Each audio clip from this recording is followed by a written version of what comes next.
محترم ناظرین، السلام علیکم ورحمۃ اللہ وبرکاتہ۔ آتش بازی نہایت ہی افسوس کا مقام ہے کہ اس قدر بابرکت رات میں، جب کہ رحمت خداوندی انتہائی جوش میں ہوتی ہے اور مغفرت کے پروانے عام تقسیم ہو رہے ہوتے ہیں، تو ایسی بابرکت گھڑی میں مسلمانوں کی ایک بہت بڑی تعداد فضول خرافات میں مصروف ہو کر اس بابرکت رات کو سراپا گناہ اور معصیت بنا لیتی ہے۔ انہی خرافات میں سے آتش بازی بھی ہے۔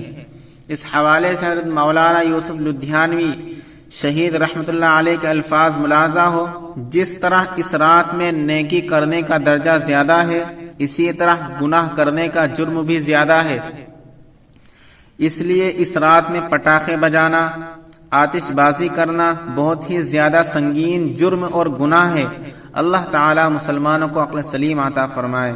اللہ رب العزت سے دعا گو ہوں کہ ہمیں اس عظیم الشان مہینے کی برکتوں سے خوب مالا مال فرمائے، اور خاص طور پر اس بابرکت مہینے کے وسط میں اپنے فضل سے جو نہایت اہم رات عطا فرمائی ہے، بدعات اور خرافات سے بچتے ہوئے اس مبارک رات کی قدر کرنے اور اس رات میں خوب عبادت کرنے کی توفیق عطا فرمائے، آمین۔ ویڈیو پسند آئے تو لائک کیجیے، شیئر کیجیے اور چینل کو سبسکرائب کر دیجیے۔